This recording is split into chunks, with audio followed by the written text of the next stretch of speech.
Huélamo, considerado por los historiadores como uno de los territorios poblados más antiguos de la provincia de Cuenca, se desparrama en bancales, en terrazas labradas por calles como las de La Fuente, Real, la de Arriba, Santa Catalina y la de San Simón.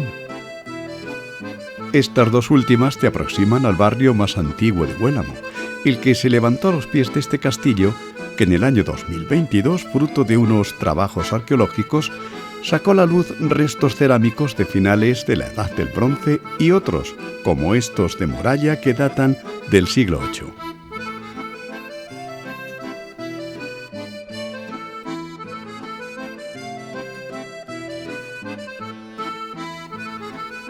En las relaciones de Felipe II, cuando nace Julián Romero, se lee que el pueblo tiene cerca de 200 vecinos que viven en casas de cal y canto en torno a una iglesia dedicada a Nuestra Señora de la Asunción, de la que poco se sabe al haber estado adscrita a la diócesis de Albarracín hasta la década de los años 50, aunque sí es de dominio público que pertenece al priorato de Urlés. Es de una sola nave, con bóveda de lunetos con 4 arcos fajones que dividen a la nave en otros tantos tramos.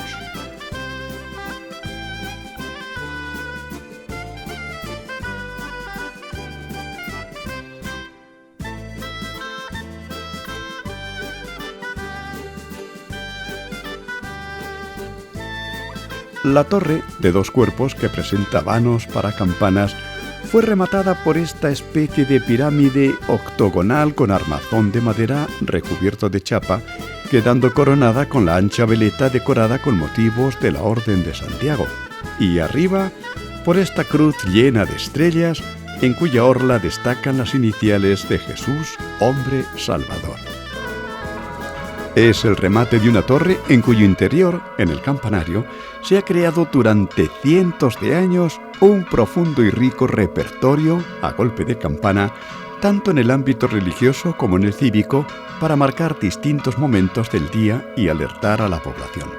Toques de campana a mano, declarados Patrimonio Cultural Inmaterial de la Humanidad, como estos que en Huélamo se repiten en sus fiestas para ensalzar a la procesión.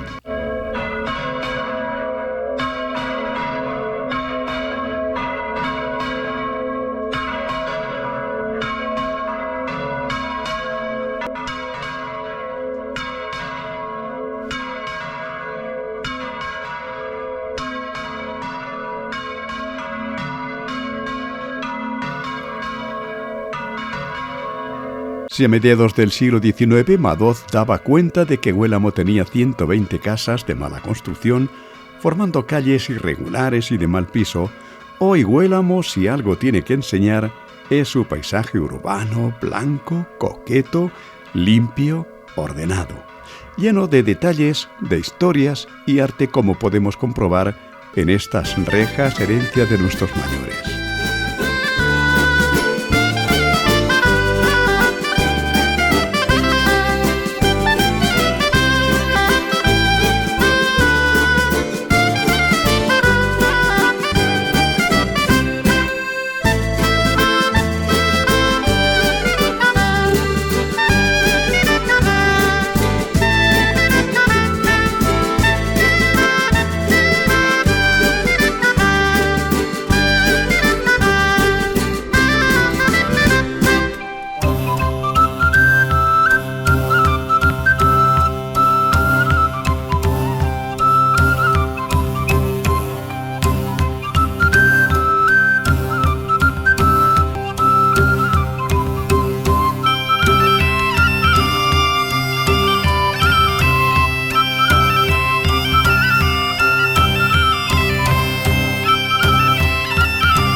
Herreros que impartieron su magisterio, que transmitieron la doma del hierro en personas como Juan Antonio Chico, que en el año 2018 veía inaugurado en el monumento a los cargos este emblema, la insignia de la Orden de Santiago.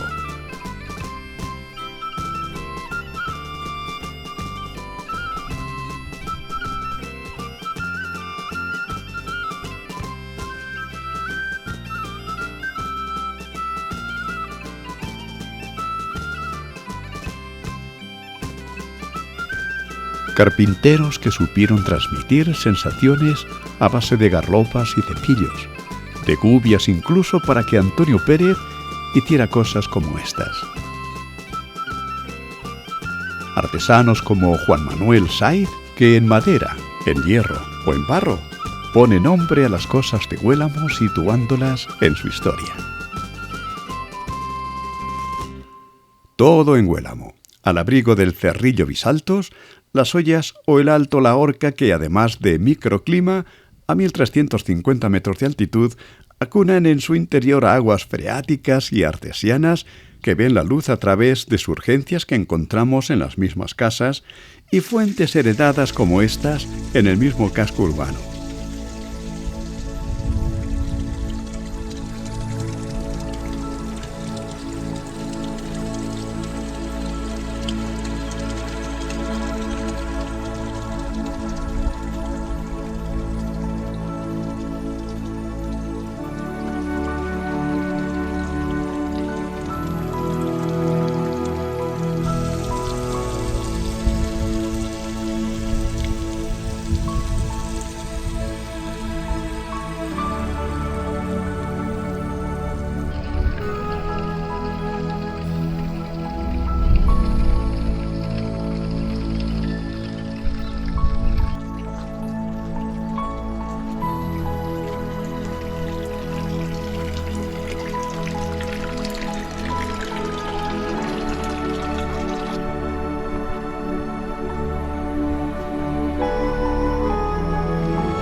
Fuentes, fuentes y más fuentes vayas por donde vayas, por debajo del Cerro Mingón, por la Loma de los Aljibes, el Barranco del Horcajo, Valdeminguete, Fuenlabrada.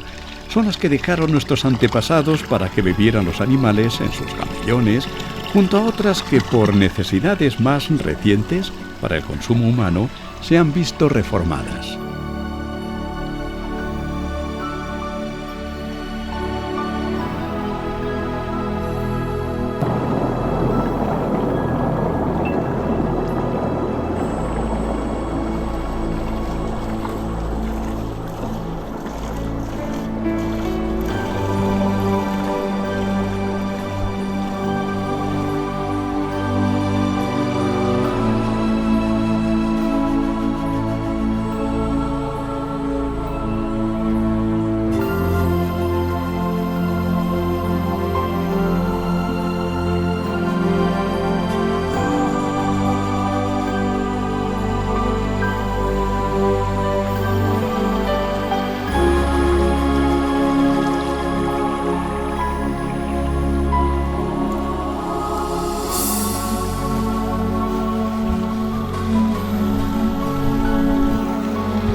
Huélamo es agua en su tierra. Es tierra de aguas, porque además de sus fuentes, el Júcar lava sus pies en la misma carretera gracias a que poco más arriba, en los prados del montón de tierra, recibe agua más que de sobra del río Valdemeca, al que sorprendemos en esta Solana del Tormo.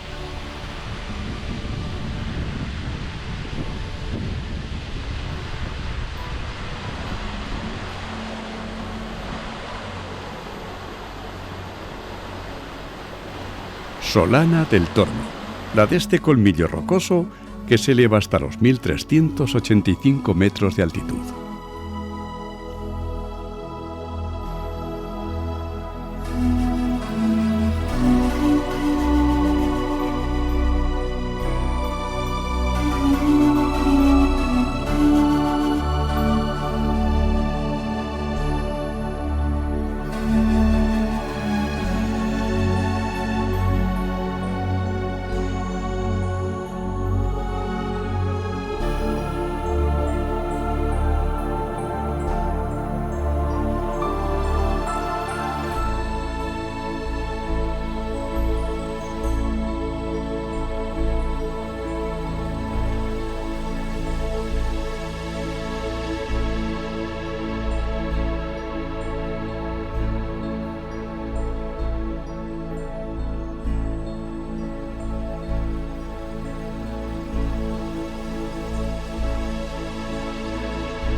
Dicen que en realidad el Júcar sería el afluente de este otro río, el Almagrero o el de los Chorros, porque si el Júcar lleva la fama, este Almagrero lleva el agua y la magia desde su nacimiento por Valdeminguete hasta su desembocadura bajo este puente medieval cerca de Cañada Honda, en el que se hizo un ensanchamiento en la primera mitad del siglo XVIII para facilitar el paso de carros y carruajes, porque por aquí pasaba una vía que comunicaba el paso de Castilla con Aragón por el Barranco del Judío, con el camino que unía Cuenca con el señorío de Molina de Aragón.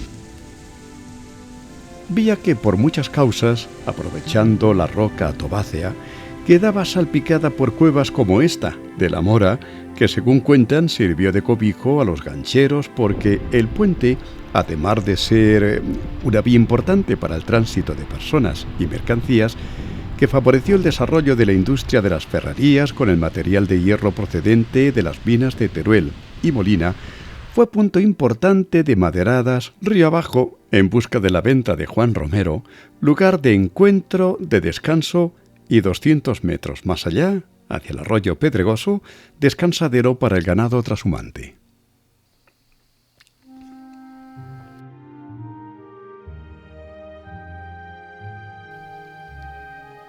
Un río, reserva natural fluvial, reserva hidrológica lleno de matices y de sorpresas geológico-kársticas desde la Cueva de las Grajas hasta la bodega.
humedales regados por el Almagrero y las nieves en estos fondos del valle en los que los mostajos, los herbales, rivalizan con albares, quercus.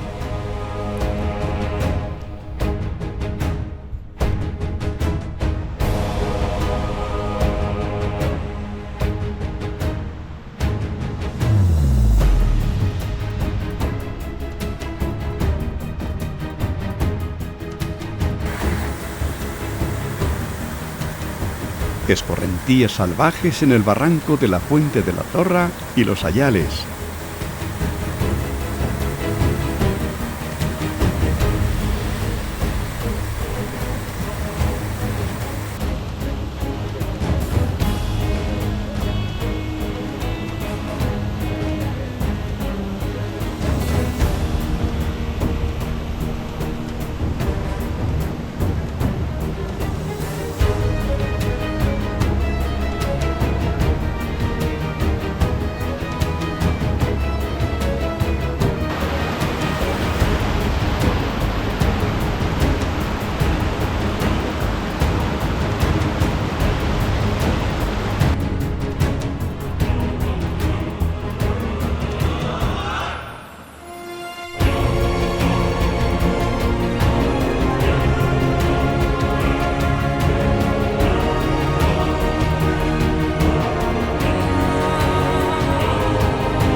Y barreras travertínicas de rápidos y pocetas en las que las libélulas son pura fantasía.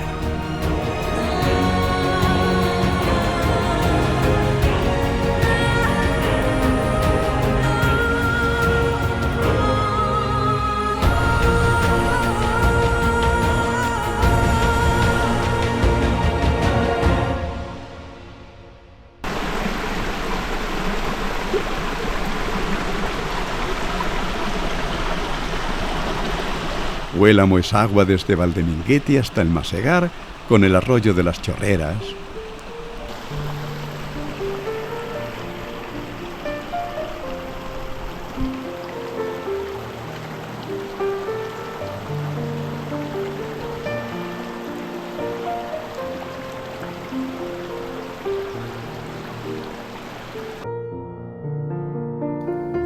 La umbría de Fuenlabrada de lirios y peonías.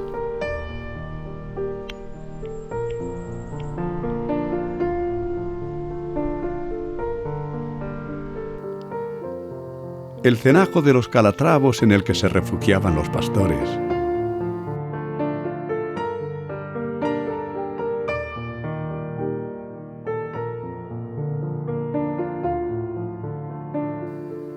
Y la reina de la Sarrezuela, Peña Rubia.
Sierras, serrezuelas, montes, en lo que los hombres de Huélamo dejaron huella en las faenas del monte, manejando tronzadores, hachas y ganchos por el río que nos lleva en equilibrios imposibles, desde el puente medieval del Almagrero hasta la venta de Juan Romero, en donde se organizaba la maderada hacia Uña y Cuenca. De este modo, queda intacta la riqueza de los bosques, a pesar de la amplia producción de madera que la corta de árboles autorizados representa anualmente.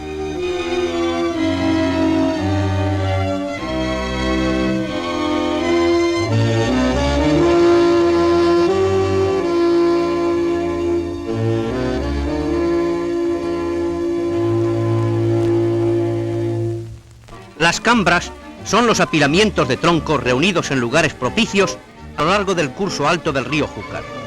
Un día son lanzados al agua, iniciándose así la maderada, el transporte fluvial clásico antiquísimo de los pinos desde las sierras casi inaccesibles hasta cerca de la capital, centro de distribución y elaboración de la madera.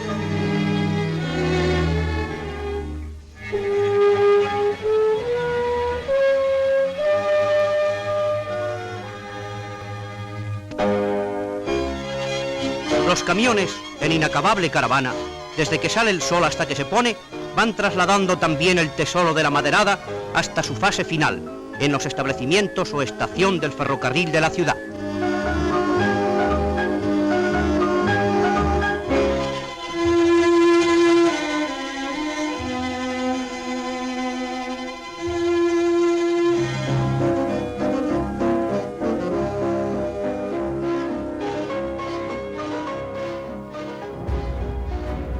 Tiempos en los que la economía, como recordaba Daniel Chico, era como la agricultura de año y vez, o al monte o a cuidar el ganado buscando, como ahora, una eterna primavera viajando por el cordel de Huélamo en busca de buenos pastos hasta tierras de la Carolina en Jaén. Eso en invierno, porque con los calores de mayo emprenden un viaje de regreso también por este cordel, al que accedemos pasada la venta de Juan Romero, coincidiendo con la llegada del ganado como este, la vacada brava de Alicia Chico.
cordel de Huélamo que se prolonga hasta Cañada Honda y que por el camino al Barracín, por los Chorros, por la Cañada Real, deja humilladeros como este, sin la imagen de la Virgen, antes del Barranco del Judío y muy cercano al del Estepar.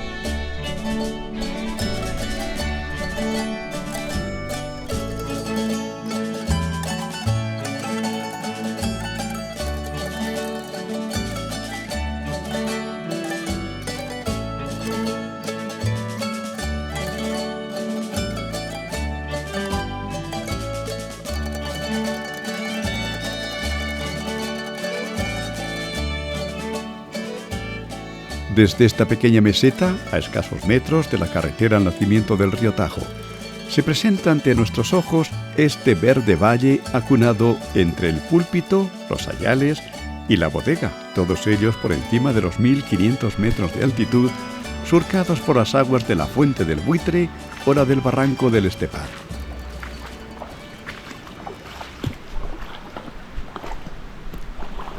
Al Almagrero, en esta zona, el topográfico cambia su nombre por el de Arroyo de la Herrería de los Chorros porque aquí, justo aquí, se ubicó la famosa herrería donde se procesaba el mineral de hierro procedente de las minas de Ojos Negros en Teruel y de Sierra Menera en el señorío de Molina para convertirlo en lingotes útiles para la forja de herramientas, armas y aperos. Mira. Mira qué sillares.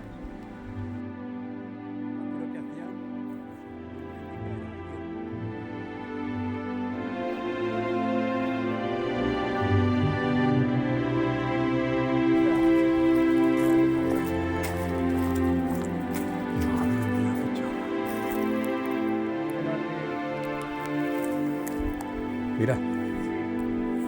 La escoria, que pesa todavía un montón. Esto pesa un montón y esto es escoria. Eso tiene todavía un 30 o un 40% de hierro. Esto pesa un montón. Sí, claro, porque tiene mucho. Claro, bueno, o a lo mejor.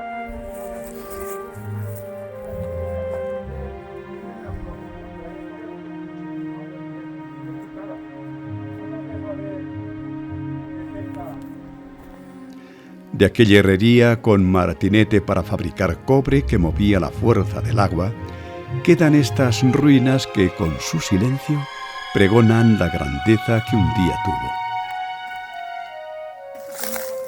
Venía por este cauce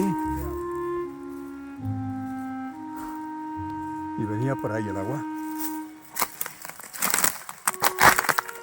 Venía por aquí el agua.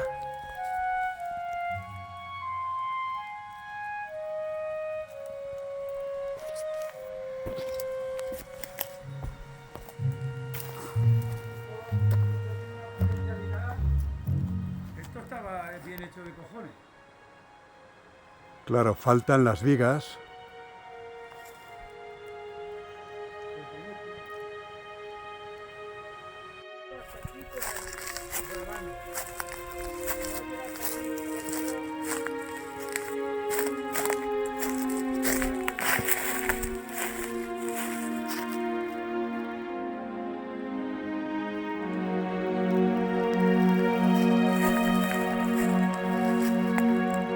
¿Y todo esto que dices que serían viviendas?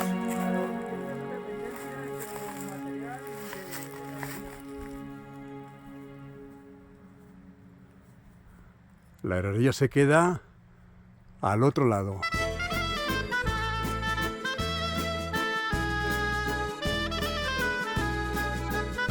Grandeza reflejada en este viejo caserón, de cuya existencia se tiene documentación antes del año 1732, de que su propietario era Miguel Franco y de que el complejo funcionaba como un centro social y económico de la serranía de Cuenca con un mesón, varias casonas y una bacería en la que se vendían productos de alimentación. En la fachada principal, a la derecha del balcón ubicado encima de la puerta de entrada, se contempla el escudo heráldico similar al que existe de la familia de los Franco en Orihuela del Tremedal.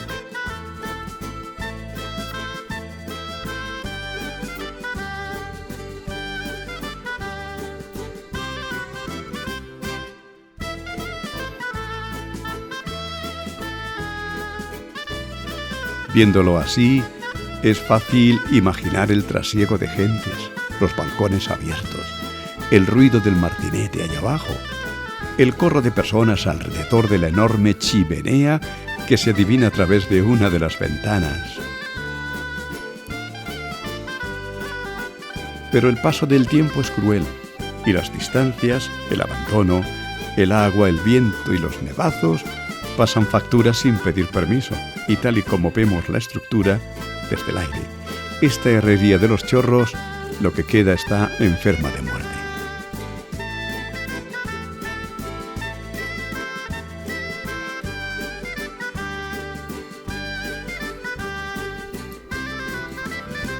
Las memorias de un pueblo taladran el filtro de sus gentes. Todo fluye, todo pasa, y deprisa, más rápido de lo que realmente quisiéramos. La memoria abre en canal sentimientos que, como arados, labran recuerdos hasta hacer escapar emociones incontroladas que conectan de alguna manera con un más allá en el que nos perdemos. En un más allá intangible, aunque si nos lo proponemos, podemos vivir otro intangible convirtiéndolo en tangible como si fuera nuestro. El reloj de la vida marca las horas. Nunca se para que entendamos que lo nuestro, lo de ahora mismo, fue de alguna manera el ayer del ayer. De ahí venimos y de ahí las brasas que prenden fuego a la fiesta, las tradiciones, las leyendas, las devociones. De ellas, la de la Virgen del Pilar es antigua, y aunque la imagen se venera en el interior de la iglesia parroquial, se la trae aquí en procesión a este lugar, la ermita, reconstruida en el año 1952, aunque es entre los años 2008 al 2014 cuando renace al hacerse realidad la idea de José Segura García de pintar en sus muros escenas de la vida de Jesús. José Segura, un huelamero que con sus padres, Josefa y Alfonso, tuvo que emigrar, marcharse a Valencia en aquellos años 60 del pasado siglo, aunque nunca perdió el contacto con el pueblo natal, en donde desde bien pequeño no se le daba mal esto de la pintura. Yo siempre he tenido una buena mano para la pintura, desde pequeño. Yo no sé si en mi familia ha habido alguien que me haya podido transmitir esto, pero creo que no. Entonces, durante los años, me empecé un poco a ver mucho lo que es la iconografía. Y hace unos años estuve en Tarragona, en un monasterio en Poblet, porque hacían un curso de iconografía bizantina que me gustaba mucho. Y ahí fue donde yo empecé a perfeccionar un poco la técnica. Y mi primer trabajo es en la pared, es decir, que yo nunca había pintado sobre muro. Esto que estamos viendo, el interior de la ermita, era una especie de almacén, un espacio íntimo en el último adiós a los difuntos antes de ser al enterrados. Cementerio. Es decir, que esto era parte del último adiós a todos los difuntos antes de enterrarlos. Pasaban de la iglesia aquí para darles el último adiós. Entonces está anexa al cementerio. Aquí no se puede celebrar misas ni nada, pero bueno, es un momento también para que la gente pueda disfrutar de su silencio, apartado del pueblo. Lo hemos dicho ya, José, la idea era plasmar pasajes de la vida de Jesucristo. Exactamente. Estas pinturas mismas pueden estar en otras iglesias ortodoxas, en cualquier parte del mundo. Yo elegí algunas que eran relaciones a milagros de Jesús o de resurrección, es decir, por el entorno en sí. Por eso pinté la entrada a Jerusalén, porque era el lugar donde entraban para la nueva Jerusalén, que es el cielo. Entonces está ahí.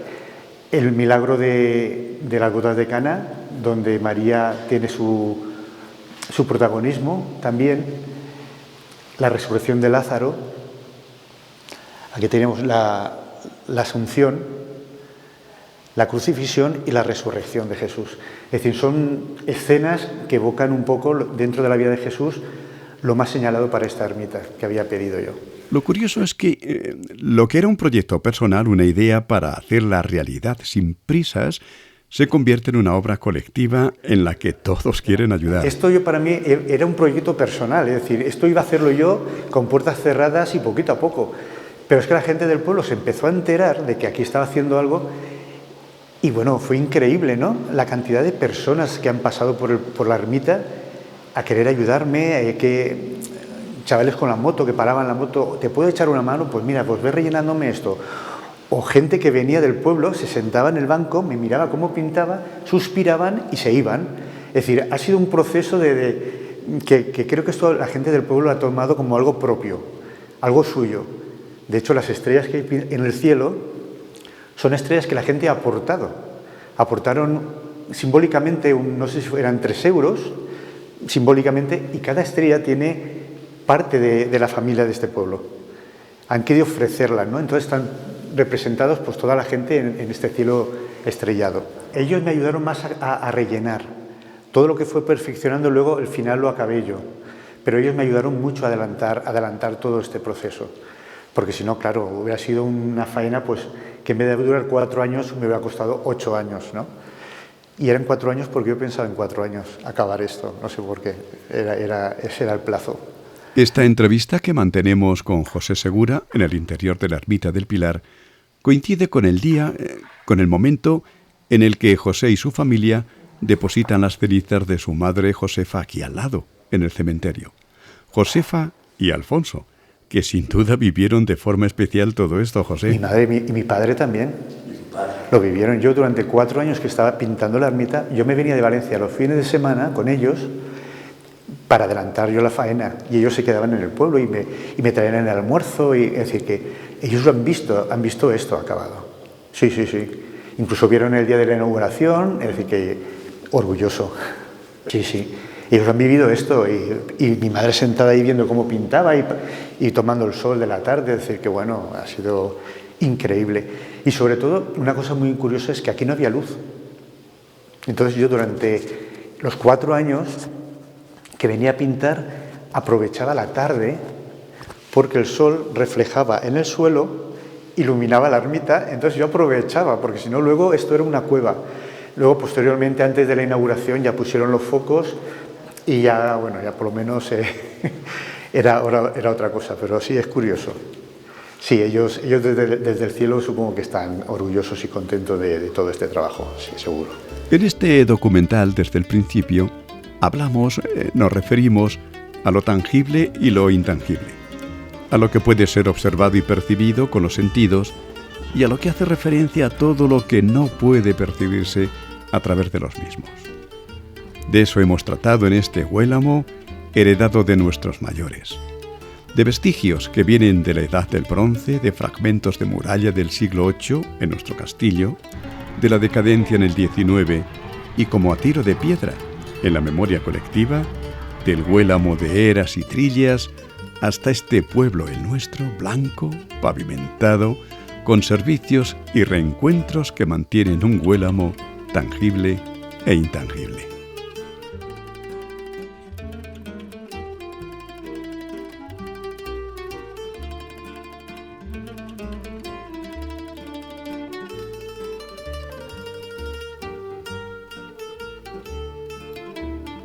Huélamo en su memoria colectiva.